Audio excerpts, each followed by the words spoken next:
Welcome back, everybody, from the break. And so we now move to our final territory-specific panel. I say specific when it seems to cover rather a lot of Europe and the Near East. And we're delighted to have a combination of people in the room and people joining us on Zoom. So first of all, I'd like to introduce your moderator, John Sasaki from JSV Law Office, and he will be keeping an unruly bunch in line, including Ite Fal from KPMG Israel, who's with us in person, Kaan Akin, who is going to join us on Zoom from Turkey, Ben Wiener from Jump Speed Ventures, also representing Israel's interests, Tim Miksher from German Startup Association, who is here, and Andres Ox, who is joining us from Estonia via Zoom. After this session, we will have a data-led presentation from Uli Grabenvater from the EIF. Some of you may know the EIF is one of the largest investors into VCs across Europe, and we hope that we'll get a data presentation that will support where is the most activity going on in Europe at the moment. So with that, I shall hand over to John. Good luck with your panel, and we'll speak soon. Thank you. Thank you, Ashley. As Ashley mentioned, my name is John Sasaki. I am American, so I'm not sure why exactly I'm on this panel, but I will try to keep this unruly group of Europeans in check. So who do we have up there? It's Kaan. Okay, so we don't have Andres yet. Hi, Kaan. How are you? Thank you. How are you guys? How is Tokyo? Can you hear me now? Can you hear you? I think my microphone is open. No, yeah, I can hear you. Can you hear us? Okay. I can definitely. Okay. So how is it now? Is it better? Yeah, a little bit better. Okay. And then we have Andres. And you're in Estonia, is that right? I'm actually currently in Paris, but yeah, I'm from Estonia. Yeah. You're in Paris? Yeah. Okay. And we're missing Ben. Ben's here. Where's Ben? I don't see Ben. I just shut off my video, but can you hear me by audio? I can. Are you okay. in Paris? Are you in your pajamas? No, I found that the feed was working better when I turned off the video. I hope you can hear me fine. Yeah, we can hear you fine. Okay, so I think we have an interesting panel. I think generally we're going to be covering Europe, but I think specifically we're going to be covering specific countries in Europe, some of which you may be familiar with as technology or startup centers, and maybe some which are not. And I want to start with Andres. So Andres, I'm an American. So I'm not, so I sort of know where Paris is, but I have no idea where Estonia is because Americans are bad at geography. But can you start us off and just tell us, where is Estonia and, what are you covering there? And I think you're covering some of the countries surrounding Estonia. So can you talk just a little bit about geography to begin with? Sure. Estonia is part of Nordics, neighboring countries, Latvia, Finland, Sweden, Russia. And yeah, because of complicated history, we don't really trade with Russia. So we are sort of addressing global opportunities because of the neighboring countries are, well, meaningless as markets. And yeah, historically, so we sort of adopted the Scandinavian business culture already early 90s.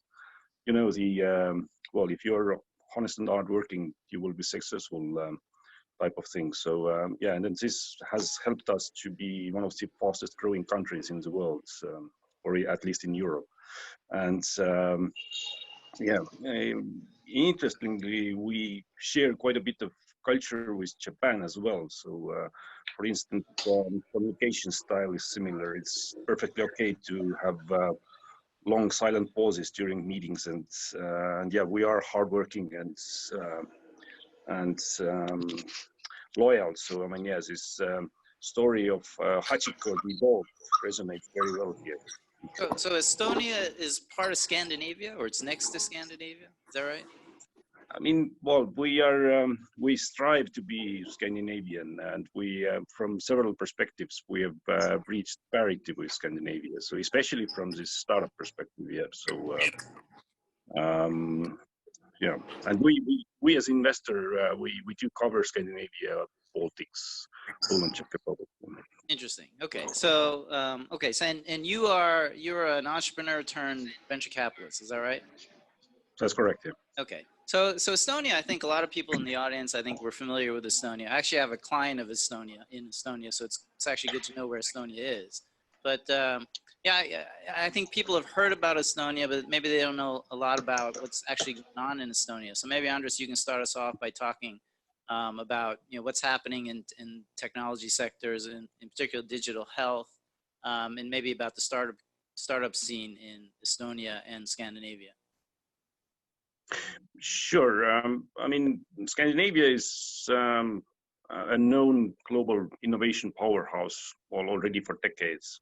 And yeah, as mentioned, Estonia is both striving and achieving to be at par with Scandinavia. So when we started in early 90s, we didn't have any legacy systems, and our sort of founding fathers were smart enough that they realized that, well, for a population of 1.3 million, you need to be extra efficient. And yeah, from that point, actually, we started to build digital systems. So essentially, you could consider us sort of a digitally native as a country, which means that we've been purely digital for more than a decade. And the benefits of benefits of being the most advanced digital nation extend actually far beyond efficiency gains. We essentially live in the future compared to the rest of the world from some perspectives, which well, very practically also helps our founders to come up with those groundbreaking,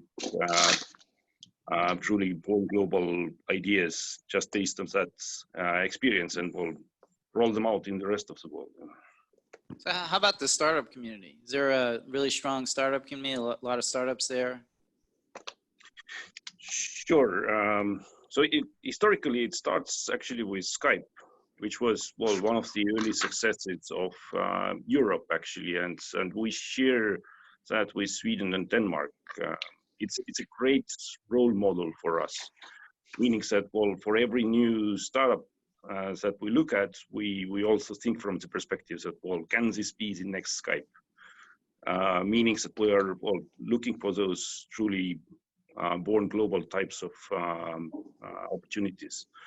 Another point related to that is that, well, as this Skype success happened already more than 15 years ago, Estonia has had the opportunity to learn and rehearse the global company building for a long time.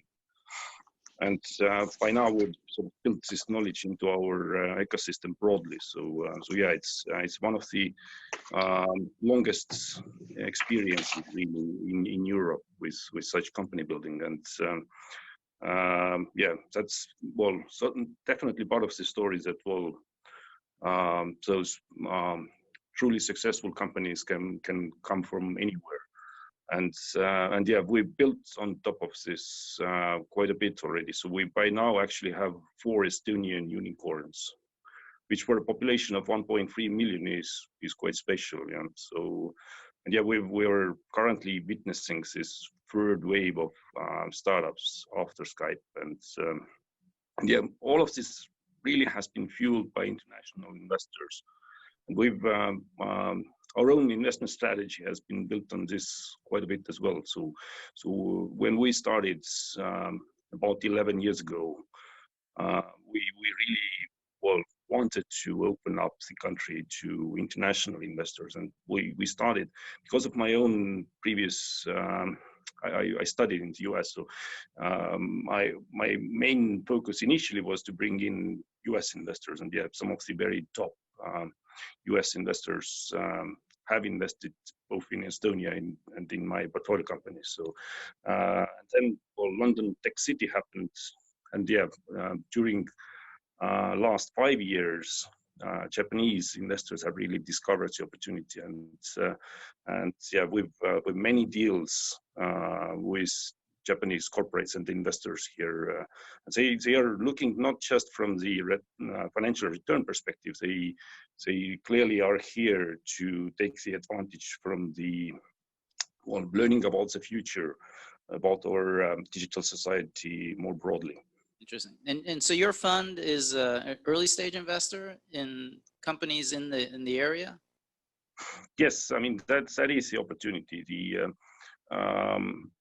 From Series A onwards, we have a lot of interest from international investors. I see. We are seed. Yeah, we are. Our role is to build those early proof points so that the later stage investors can invest. I see. So a lot of your LPs or investors are from outside of the area, but you're targeting startups in the area, in Estonia, Scandinavia, the Balkans. Exactly. Okay, Yeah. got it.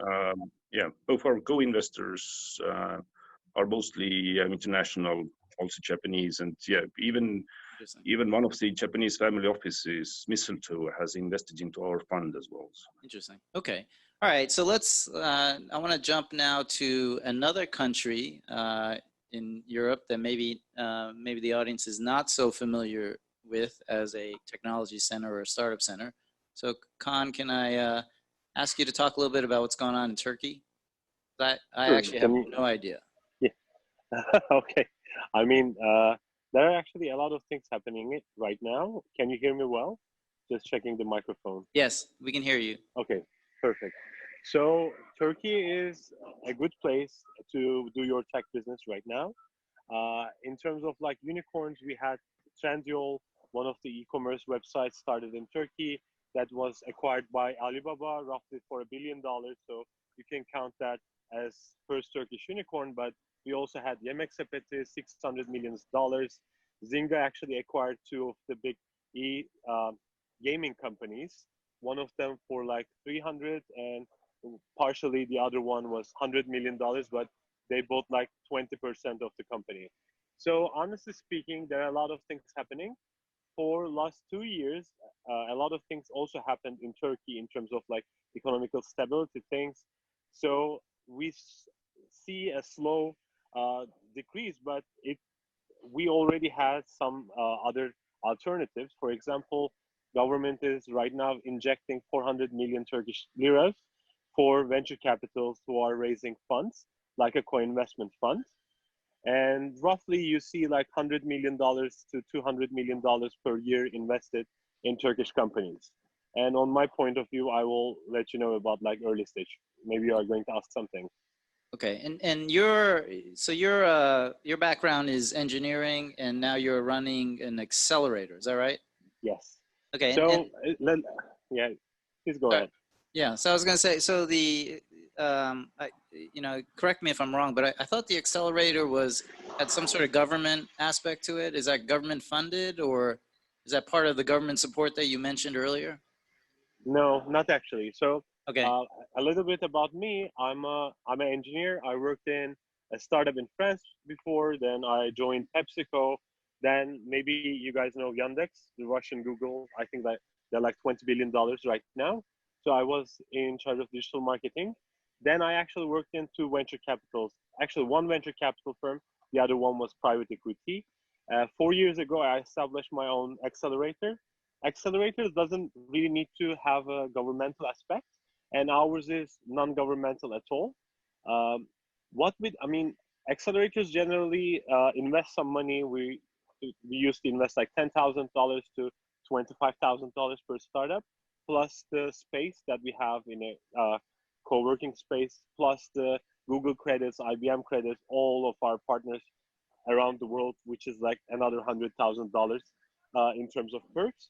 So the thing is, when we started doing our own program, personally, I invest as well as an angel investor. I'm a founder of one of the angel investor networks in Turkey, also a small LP in a venture fund.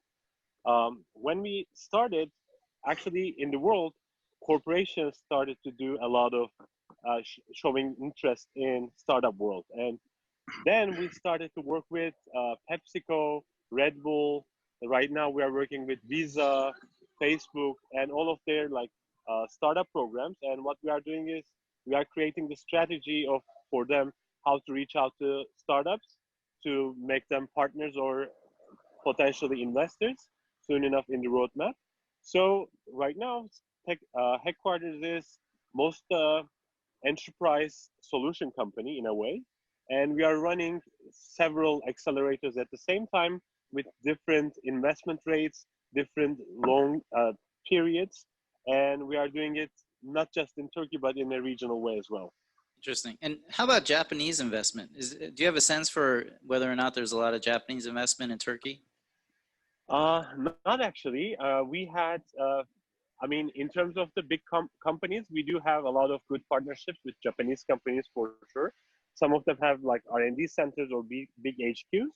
But in terms of venture money or personal Japanese investors, we don't. We met with few of the companies. I mean, one of the ad companies moved to Turkey.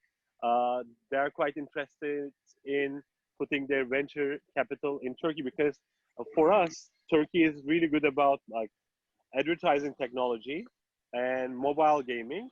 Right now, we are seeing a lot of deep tech companies coming up in Turkey as well, like raising good amount of funds with quite good technologies themselves. We love to see more Japanese investment in Turkey for sure. And where is the is there a specific city that the activity is centered on? Where are you based? I mean, I am based in Istanbul and London. I go in between. Right now, we are actually quite in the eastern part of Turkey. There's a place called Göbekli Tepe. This is the place where it all started. Like 12,000 years ago, the first temple was founded. So it's under the protection of UNICEF. And we are here today because we have actually a startup event. It's for social innovation. And we have 2 days of the event. We are going to participate here. But if in general sense, I think like 70% of what's happening in Turkey happens in Istanbul. Then you'll follow with Ankara and Izmir. So interesting. Those two different, because most of the HQs of big corporations are already there. We have really strong universities in Istanbul. And since we have the science, talent, and the money, it happens a lot faster than Ankara and Izmir, relatively. Okay, great. Thank you. Okay, yeah, let's move on to another country in Europe, which is maybe more familiar to everyone. Let's talk about Germany. So we have Tim here in the room. Tim is with the German Startup Association, so a little bit of a different perspective than the VCs on the panel. And maybe, Tim, you can talk about a little bit of the history of the German Startup Association, which I found pretty interesting. Yeah, thank you, John. So the German Startup Association is an organization which is a non-profit organization to promote the startup ecosystem and to promote founding in Germany. And as you mentioned, when was that? And that was around the beginning of 2010, 2011. The reason why the association was founded was because we felt that there was not a very good founders climate in Germany, especially from a legal point of view and from a political point of view. So the association got together basically as a lobby organization of young founders that felt that something needed to change. That's in terms of interesting. policy. So 7-8 years ago, there wasn't a lot of a good environment for startups in Germany. That's true. So Germany is generally a country that has always been proud of founders, but not particularly of startups. The reason is we're very technology driven, so we like to invent new things, but inventing new things is one aspect, and being able to scale and have an environment where you as a founder can actually grow a business is something else. Mm-hmm. And this there was a lot lacking, and so the association got together, people got together to kind of write up a program of what it would need and what they would demand of politics in order to have better infrastructure and better political barriers, ground, basically. And how's that gone? Has that made some good progress in Germany? Yes, it has. A fact is that every large party that wants to win any type of election in Germany, they have to have a digitization program, and they have to have a founder program, because it's so high on the agenda in everybody's mind that this is absolutely a must now. And we see that we have a pretty stable growth in the startup segment. So every year we have a growth of anywhere between 6 to 12%. That's not radical, like many smaller countries, but considering we're an established economy, that's a pretty good growth rate. And how about the activities of the association nowadays? So have you guys still doing a lot of lobbying, or have you moved on to doing other kinds of support activities for the startup community? Yeah, we have. I mean, it started out with lobbying, and then you have your program, and then you start implementing the program. You know, we booked an office right across the river from the chancellor, and had to make sure we're relatively close. So still doing the lobbying? Yeah, still doing the lobbying, but it's more in, the focus has shifted more to networking and network building. We are now a group of, or an association which has over 800 startups listed. We also have corporates and VCs. Now, if you hear 800, that doesn't maybe sound a lot, because people keep on claiming that around Tokyo alone, there would be 10,000 startups. I will challenge that figure, because founding is different from startup. So there may be 10,000 founders or young companies around Tokyo area, but that doesn't mean that they're all necessarily have innovative technology and can scale. So what's the difference between a founder and a startup? Yeah, the difference between a founder and a startup from our perspective, and the way we define it in Germany, is that you need to have an innovative technology or business model. So it needs to be something that has not been done before, and it needs to be scalable. And scalable also means that you grow at a quicker rate than a founder. You know, an average founder in Germany would have, in the first year of running a business, would have 2 people working for his company. That's not what we all probably consider what a growth rate would be for a startup.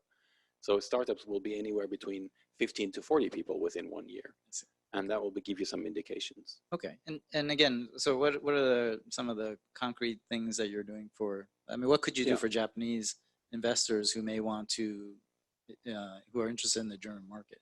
So very concretely, aside from the networking events we do in Germany on a regional basis and on a national basis, we have built platforms, and we have built different vertical platforms. So there is a German mobility platform, and there's also a German digital health platform, which is hosted by the Startup Association. We have 40 scale-ups listed in that platform, and we offer access to the ecosystem. And aside from the platforms, we obviously support outside activities from outside of Germany and introduce companies as well as investors into the German ecosystem. So how do you do that? Do you organize tours? Yeah, well, we actually have, with some countries, we have very specific exchange programs. So there's a German-Israel exchange program, a German-Indian exchange program. There are exchange programs with New York City, Boston, and Silicon Valley. We just recently finished a tour with China, and we are now actually this year, and that's why I'm now here, appointed as the rep for Japan.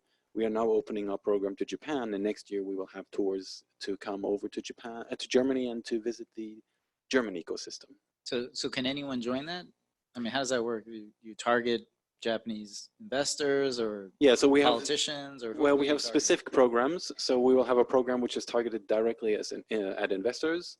So anybody here interested can actually reach out. We'll be happy to take care of that particular vertical. So we have investor programs, we have corporate programs. We don't have political programs because we feel that that's not really our responsibility. We would like to make sure that people that really get things done on an everyday basis get to meet each other. Great. Okay, thank you. Okay, so and we have 2 speakers actually from Israel, and saving Israel for last, because probably Israel in some respects is a model or potential target for Japan, for what Japan wants to be like. Let me start with Ite. So Ite, by the way, so we were talking when we spoke last week about your name. Yeah. So do you know what your name means in Japanese? Yeah, I know. So for the Japanese audience here in the room and also in the Zoom, I'm not painful. I promise you guys, I'm not painful. So someone told you that. So Ite, yeah, I know. Ite means ouch. Yeah. So for those guys, okay. I won't hurt you. Okay. All right. So you're at KPMG Israel, and so you come at it from a little bit of a, again, different perspective, not a VC, more kind of an advisory role. Can you talk a little bit about how you help the startup community in Israel? Yeah, of course. So first of all, I think that I am the only advisor here in the room. So thanks for that. I believe that most of you are familiar with the KPMG. This is one of the big four accounting firms. And specifically in Israel, in our office in Israel, there are around 1,300 people approximately. The main office is in Tel Aviv, which is basically the main city that ran the show, but Ben will talk a little bit about Jerusalem later on. With approximately 1,100 people in Tel Aviv and the rest, 200 people in 3 offices around the country, in Haifa, Beersheba, and Jerusalem. I think, you know, a little bit about myself. I personally work in KPMG. I've been working here for the last 7 years, I would say, and currently I wear 2 hats. The first one, I'm leading the tax technology team, and as part of my role, I work closely with the Israeli tech ecosystem, and I provide services to all the main players within this ecosystem. And the main players, in our view at least, is first of all the companies, because they are the most important part in this triangular. The second piece is, of course, the entrepreneurs, and this is a very important piece in Israel, because the entrepreneurs are the one who basically, you know, bring the ideas and make the dream happens, basically. And on top of it, of course, this is the third piece, and maybe not less important than the others. We are talking about the investors. So Israeli investors as well as foreign investors.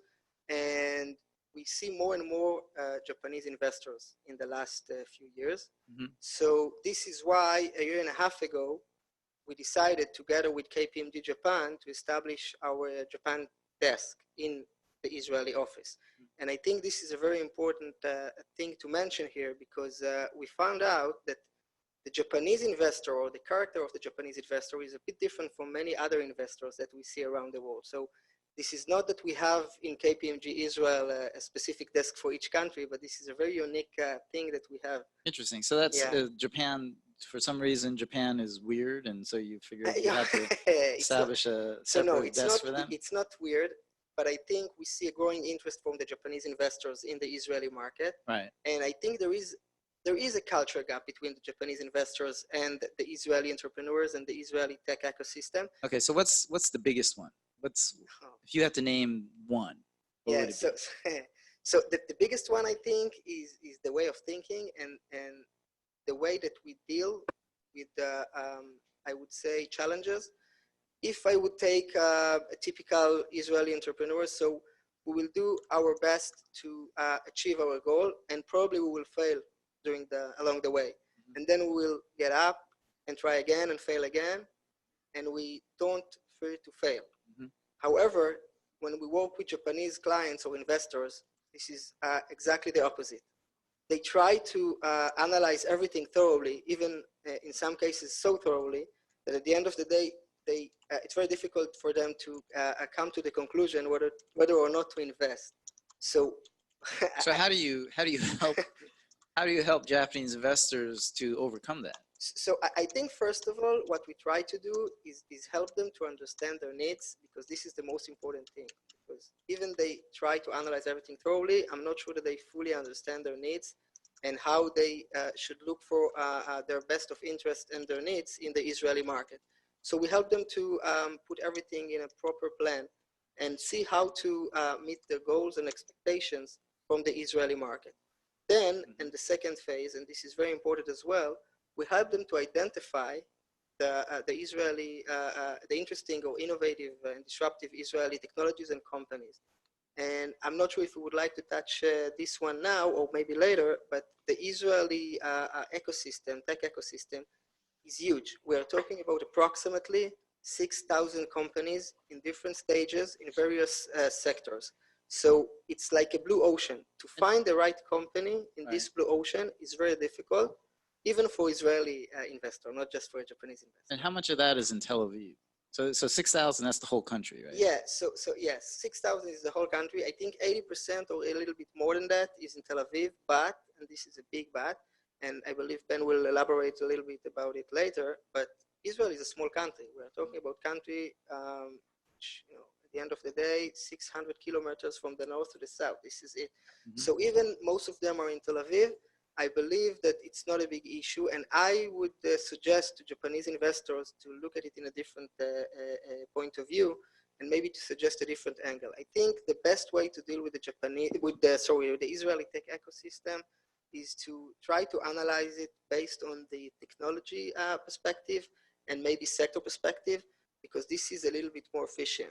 Okay. Because at the end of the day, in each sector, we can find hundreds of companies. Right. Okay. All right. So that's maybe a good transition for our final speaker. So Ben, so you're another former entrepreneur who's now a VC, and you're focused specifically on Jerusalem as opposed to Tel Aviv. And I think probably again most of the audience thinks when they think of Israel, they think of Tel Aviv. But you're focused in a different area. Can you talk about why you're focused specifically on Jerusalem and what's going on there? Sure, and thanks for having me on the panel. Can you hear me okay? Yes, Mike? I can hear you. Okay, great. So I'm not just a former entrepreneur, but I'm a former American lawyer like yourself. Moved to Jerusalem from New York about 21 years ago as a lawyer, and then very quickly got into the startup scene in Jerusalem. And as Itai sort of mentioned, it's true that Israel's this tiny postage stamp of a company. Of a country, but massive amounts of startups, and at least, like you said, maybe 85% of the startups in the country are centered around the Tel Aviv area. 20 years ago, when I moved to Jerusalem, there was a vibrant, smaller but vibrant ecosystem of technology startups in Jerusalem, and for various reasons, in the mid-2000s, that ecosystem kind of evaporated temporarily. And that caused, I think, a lot of the investors in the country to stop paying attention to Jerusalem. And when things started to turn around again in Jerusalem in around 2013, it became apparent to me and a couple other people that most of the investors in the country were not paying attention to that turnaround or that renaissance. And it seemed that there was an opportunity for somebody to help galvanize that ecosystem and make some money by capitalizing on the mismatch of supply and demand for capital in the capital, in Jerusalem. And so I was able to make a really long story short, I was able to raise a very small venture capital fund to dedicate myself just to one city because I wasn't trying to become an investor, I was trying to solve a problem, which was the absence of early stage capital in Jerusalem. And thankfully, I was sort of at the right place at the right time and got in just at the bottom of the turnaround as Jerusalem started to pick up again. So now if you fast forward to 2019, 5.5 years later, we have hundreds of active startups in Jerusalem. We also are proud to be home to two of, I think, Israel's three largest unicorn exits, including the #1 exit in Israeli tech history, Mobileye, which was bought by Intel for $15.3 billion with a B, right here in Jerusalem. And across the street from that is NDS, which was bought by Cisco for $5 billion. So we've proven that Jerusalem can build, giant value technology companies. And it's my hope that in my small, VC fund portfolio are some of the next, future unicorns out of Jerusalem. That's interesting. Yeah, your interest in Jerusalem actually is fascinating to me because, so my background, so I was a lawyer, worked in Silicon Valley, and my part of my job was to figure out what was going on in Japan. So this is in 1997. So this is 20 years ago, when there was nothing. And one of the things that we used to talk about is, so how do you develop the next Silicon Valley? Whether it's in Japan or Jerusalem or anywhere else in the world, and we would talk about all these different factors. And Ben, you and I have had a conversation about this. Can you? So you had 3 factors. So what's the first factor that's important in developing an ecosystem for startups? Yeah, and I want to be clear, not to take credit for this. Like, I think as this turnaround was happening, I was looking at it and trying to understand it. And I was fortunate to read an article and then ultimately become friendly with the guy who wrote it, a guy named Nicholas Collin, who's kind of famous from The Family in Paris. And he wrote an article, a very long article, analyzing like what makes a Silicon Valley ecosystem and how do you, in this talk of like, what is the next Silicon Valley? What are the key components of a self-sustaining, vibrant technology ecosystem? And he boiled it down to 3 things. And when I read that, I realized, oh my God, that's what happened, here in Jerusalem. So his 3 components. What's one? What's the first one? Right, that's right. So the first one is a city that has a critical mass of technology know-how, and that's often fed by top universities, computer science programs, and some big companies that have lots of technology workers, real experts in certain fields of technology. Jerusalem always had that. We have one of Israel's top universities in the Hebrew University, giant university with the major pockets or clusters of technology know-how that's always been here in Jerusalem. The second factor is before you do that, before you get to the second factor, let me jump to Andres and Khan. So technology. Can you guys just quickly comment? So obviously, Andres, based on your previous comments, no issue with technology in your area, right? Khan, what about Turkey? Same thing, right? Technology is abundant. I think we all agree. Yeah, I mean, so the thing is, you'll see a lot of Turkish talent even in Silicon Valley companies. Like we had Aydın Şenkut, who was one of the first people in Google at the time at the starting, and he invested in a little company called Y Combinator, so Felicis Ventures. Then we had Orkut, again, another Turkish guy. And when you see that, you'll see a lot of Turkish talent. I think in terms of engineering, we have good talent sense. Most of the stuff that were happening like in last 20, 30 years was a little bit different than deriving the technology, because we were into a lot of manufacturing and process science. Because Turkey is also logistically quite eligible. We do a lot of business with Russia, MENA, Turkey countries, and also Europe. So we had a lot of big hubs, and we were into like pushing them from back and forth. So I think right now it's mostly on technology anyways. Like that part is easy wherever in the world. Got it. Okay. Germany? We're known to be a technology company. I mean, you know, that's our essence. We're engineers. Right. Okay. And obviously Tel Aviv, no problem with technology, right? Okay. And Japan, right? So again, this is me in 1997. You know, okay, thinking about what's going on in Japan, plenty of technology. Okay. Ben, back to you. What's the second factor? The second factor is capital. If you look at it as a triangle, so the second side of it is capital. You need some capital to get started as a startup. I think that should be obvious to everybody in the room. Most startups start without customers, without even a product. Somebody needs to back that opportunity before product market fit, before customers come to the table. And you have unfortunately, some ecosystems where you have lots of technology talent, but there's just not enough money. And that was really part of the problem in Jerusalem in 2012, 2013. We had the technology, players, but there just had been this, flight of capital back up the highway to Tel Aviv and out to other places. So that was something that I helped to solve, but that was necessary, sort of item number 2 to get startups started. And is most of the capital that you've raised, is it within the local market, or are you raising a lot of money from outside of Jerusalem or Israel? It's all outside. I mean, my LPs, my fund, I mean, again, just to put it in perspective, JumpSpeed is, I manage about $21 million, which, is a lot for this ecosystem, but obviously that's pretty small for, by global standards for a VC fund. I started with much less, so that was, it became a big number, but all that money is, I have 75, close to 80 LPs from around the world. They're all US, Europe, and UK investors. I think it's not because I didn't want local capital, but I think, Itai can probably confirm, most Israelis who have capital feel that they can do their own deals. They often don't feel that they need to pay 220 to a manager to find startups for them. They all think that they can pick, themselves. So for me, it was more of a gateway of bringing foreign investors into this untapped opportunity and giving them the exposure of handpicked, best of.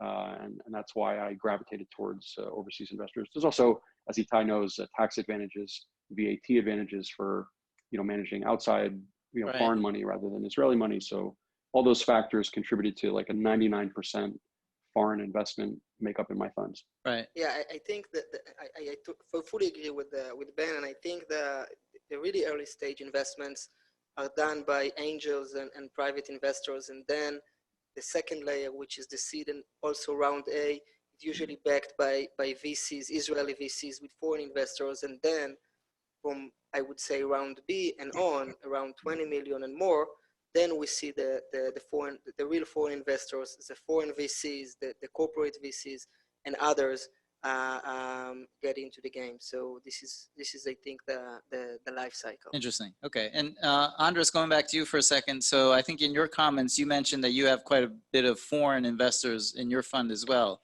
Is that kind of a general comment on the investment market? Is most of the money coming from outside the area? So it's definitely the case, yeah. And in my fund as well, and yeah, in Estonia, yeah, more than 95% of money invested during last years have been invested by international investors. International investors, and, yeah. Yeah, and then this obviously helps a lot. I mean, this well, in their respective markets, these investors can actually help those companies as well. So it's and yeah, this defines the level of quality here as well. I mean, these are some top tier investors internationally, really. So Union Square Ventures, Matrix Partners, so on. And on this talent aspect of things, so we have a bit of different view here. So from the very early days, we actually start to build distributed teams. And again, I mean, if you think, well, how to better enter those other markets. I mean, if you build teams in those markets, I mean, this is one of the ways to scale fast as well. And then actually, this is again based on this Skype role model. Skype was actually also in very early days scaled to other markets by building distributed teams. So we have sort of learned that quite a bit. Yeah. Okay. Kaan, how about in Turkey? Is most of your funding coming from inside the country or outside the country? When you look at Turkey, you will see like 2010s is kind of where it all started with like angel investors and VCs. Of course, we had investments before, but after like last 10 years, we have like structural venture capitals more often than before. And we generally raise the early rounds, like up to few $1 million. We've seen like $10 million from a local fund or local LP. Then you have international ventures. For example, one of the great startups right now happening in Turkey is called Insider, and I think Sequoia raised put $40 million, something like that, and which is more than all the money they raised so far. And I think this is a proportion of Turkish to international venture capital, which is like maybe 30 to 70, because when the sums are getting high, you will get more international funds more interested in the investment side. Interesting. Okay, so the early stage funding is more local, and then as you get into the later stage, it's more international. Is that right? Exactly. Okay. Exactly. So I think, Tim, you had maybe a similar comment to that. So how about what's going on in Germany as far as capital? Yeah, that's actually completely true. We have no problem at all getting early money because a lot of founders in Germany, they actually use friends and family to found. And we have a very long tradition in also bank loans for starting companies. So people are not really afraid of starting, and getting your company on the road is not the big problem. We actually run into a difficulty in the later stage. So the scale up phase, when we get to Series A, because the problem is that we have very few institutional investors that actually have the type of money that is needed at that stage. So in Germany, we have traditionally had a very, let's say, not very risk. We had a very risk-averse private investment scenario. People would take low interest rates just to make sure that they have something for their pension. And there is also public pension and public pension funds, which are fostered by the government. As you know, we have a public pension system, and this is a very strong system.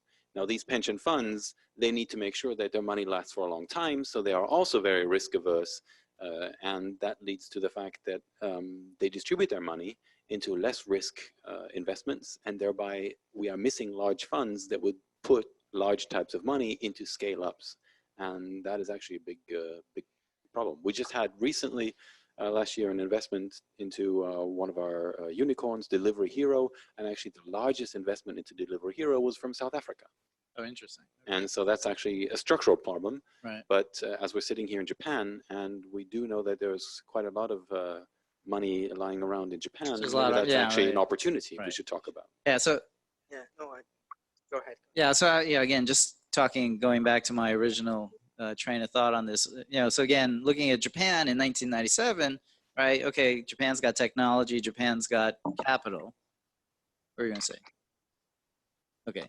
So Ben, what's the third factor? So the first two are kind of easier. They're structural. You can inject technology know-how or develop it. You can inject capital or find it. The third thing that Nicholas Collins says was really what made my eyes perk up, because that was really the key to what Jerusalem had found in the Renaissance. The third element is a spirit of rebellion in the local populace. Spirit of rebellion. Spirit of rebellion. And okay, so how many people in the room, when they think of Japan, do they think of spirit of rebellion? Can you talk a little bit more about that, Ben? Sure. So what Nicholas Collins was talking about leads back to things like, great urban thinkers like Professor Richard Florida talk about, the development of a creative class. You need like a bohemian, almost artistic, revolutionary culture. If you think back to Silicon Valley, it's no coincidence, he says, that in the 60s, you had the hippie movement in San Francisco and music on the streets and flower power. And sure enough, like 5-6 years later, you have this booming, technology scene in San Francisco, which was kind of a sleepy town, before that. And if you trace back a lot of the real startup proliferations around the world, if you look back like 5, 6, 7 years before that, there was this blossoming artistic and cultural class that kind of, emerged in that city. In Jerusalem in the mid 2000s, we had, Jerusalem became the cultural capital of Israel. Mayor Nir Barkat invested a lot of money into arts, music. We had a Formula One. The marathon started in Jerusalem. All these like cultural things. And those of us who were technologists were kind of frustrated that, jobs weren't being created. And then sure enough, 5-6 years later, there's hundreds of startup, companies in the city. I believe that there was a connection to that. And I think in line with Colin and in line with Florida, I think whether it was intended or unintended, that's what helped the city kind of revive itself from a startup point of view.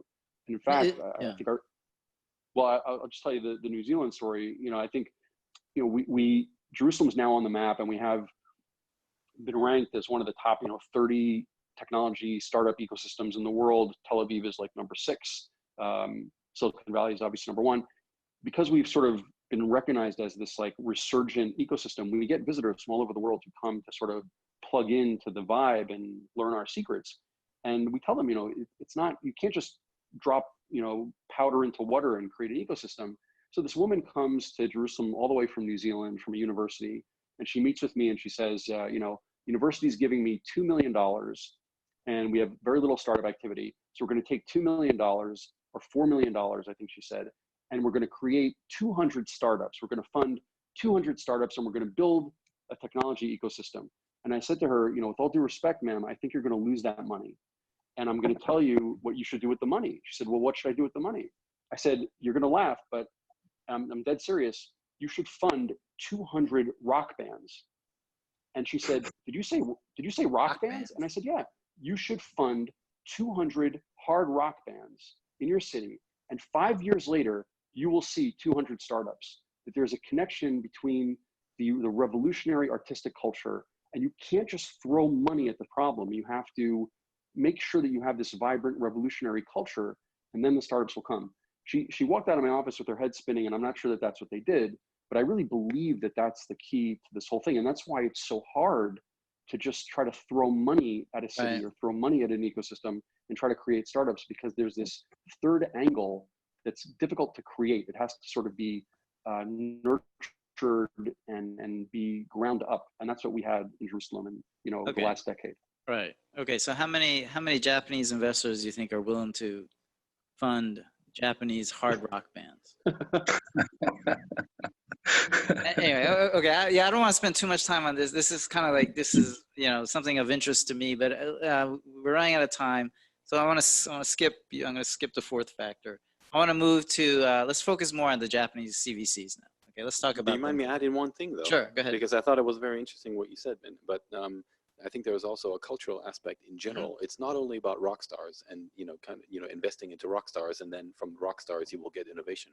It's also about the basic culture of the ecosystem that you're in. And that's a big difference that I find, for example, between Germany and Japan, Right. just very quickly. In Germany, I said this the other day when I was invited at a meeting by the Minister Hirai, who was asking, so what can we do in Japan in order to innovate in Japan? And I said, you know, excuse my openness, but invest into the young and let them be revolutionary to what you're thinking. Because with the country I come from, I am trained and taught in my school and in my house to leave the house to rebel against my parents. Right. That's basically the way that they educate me. I should leave the house being prepared to go into opposition to my parents. Right. And that is a completely different culture, Yeah. which will then, you know, that's something we should think about. Yeah. Again, so we're going on a little bit of a tangent here, which again, I personally find very fascinating, but I want to bring that in. And the reason why I wanted to bring that up is because, again, as we talk about Japanese CVCs and their global activities, I think what we've heard on the panel is that there are opportunities, right? Because a lot of the investment in these countries is coming from outside of those countries. At the same time, Japan has certain challenges, whether they are cultural, or political, or educational, and whatever they are. So now let's focus on talking about Japanese CVCs who may want to go to these countries. And let me start with, actually, let me start with, actually, let me start with, actually, I'm gonna start with Ite on this. Okay, so, because we talked about this, right? Yeah. And so tell me, so if you're a startup in Israel or a fund in Israel, and I guess for you, you're going to talk about Tel Aviv. Do you want, are Japanese CVCs, are they attractive investors? Are they, you know, do you want them? Are there opportunities for them? Yes, so I think this is a very interesting question at this point of time in Israel, and I would like to divide the answer to two different areas in times. The first one is, I would say, until 2 years ago, and since then, and hopefully also in the future. Until 2 years ago, I think it was a huge challenge for Japanese investors to invest in an Israeli startup, mainly because of the culture gap between the countries, and because the Israeli entrepreneurs, I would say, were much more interested in other money than the Japanese money. They looked for the American money and for the Chinese money because they know how to take decision quickly, how to move, how to help them maybe to open new markets, to expand the business. And to take risks. And to take risks. And basically the way of thinking was not the same, but was quite similar. Right. But I think in the last 2 years, we see an interesting phenomenon. The things are changing. And the reason for that, I would say, is mainly, I can point out on two main reasons. The first one is I would say, the geopolitical situation between the Americans and the Chinese. And at this point, and I think most of the money in the Israeli tech ecosystem is in American money. So we are talking about approximately 60–70%. Okay. So they are much more dominant than the others. And today it's very difficult to see Chinese money goes with American money. Right. It's much more difficult. And the second, and this is very interesting, I think the Chinese became a little bit too aggressive to the Israeli entrepreneurs, and for the long term, I think the Israeli startup ecosystem in Israel is much more mature today. They are looking for a strategic partner and strategic partnerships with their investors, and I think for this purpose, the Japanese investors are is a greater fit compared to the Chinese. Sorry, right. And this is why we see more and more Japanese investors bringing their money into the Israeli companies, and also develop very interesting joint venture and technology initiatives. So that means that the culture issue is less of an issue because you're comparing them to Chinese investors?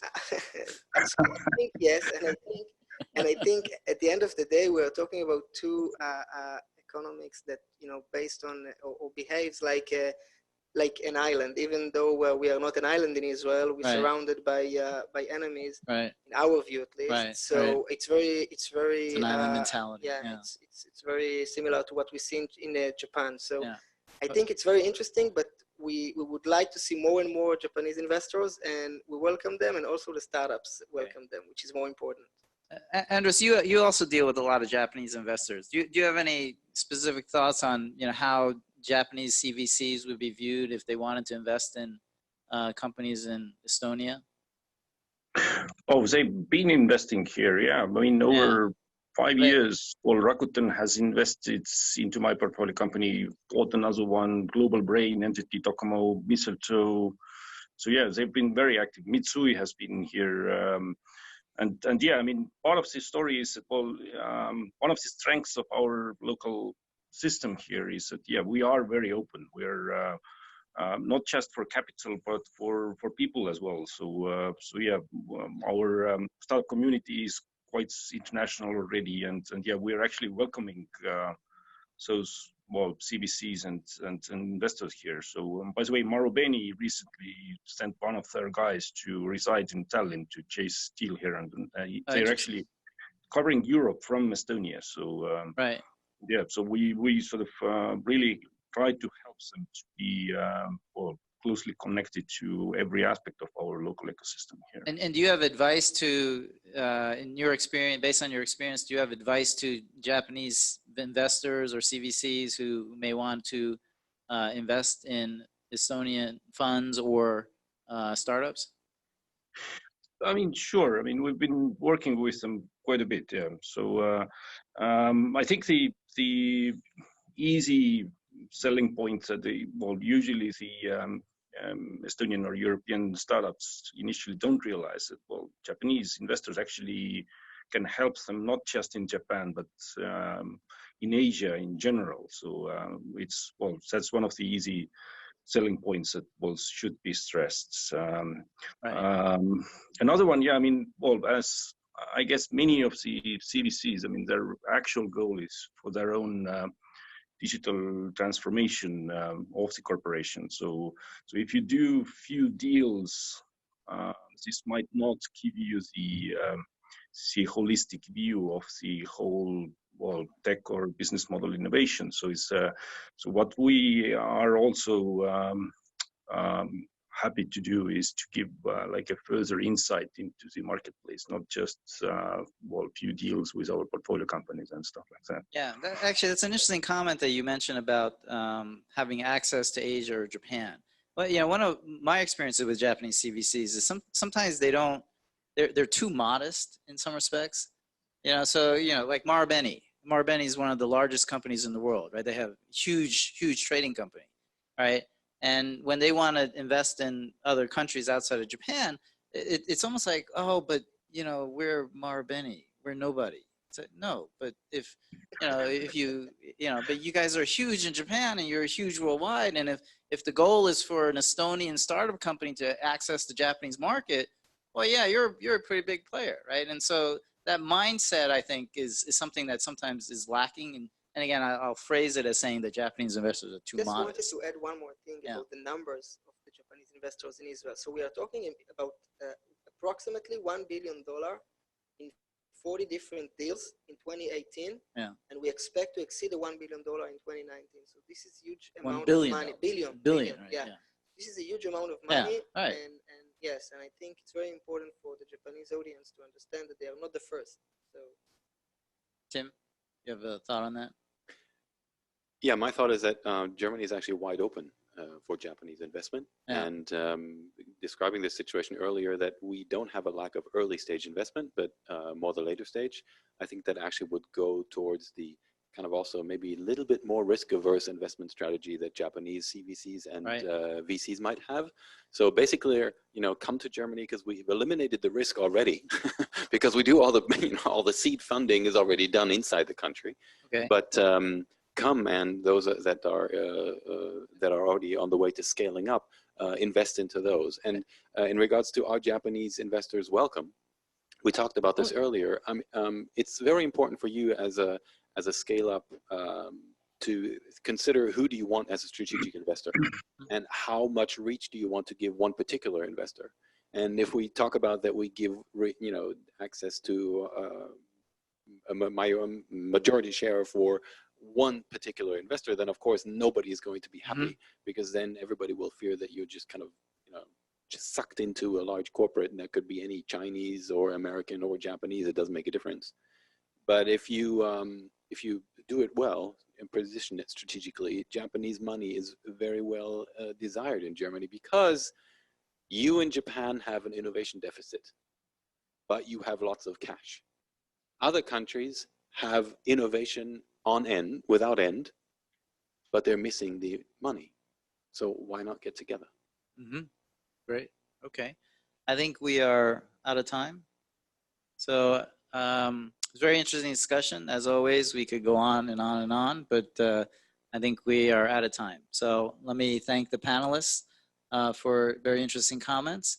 And I'm going to give it back to Ashley, and you have another introduction. Thank you. Thank you very much, John, and the panel from across Europe. I can certainly attest to culture in Israel. I spent in the late 80s most of my holidays between 14 and 18 in Jerusalem, and I know that there were various different sorts of cultures that I came across, some historical in the day with my parents, some not so historical at night with my brothers and sisters. So good place, enjoyed it. So thank you very much. That was an excellent overview.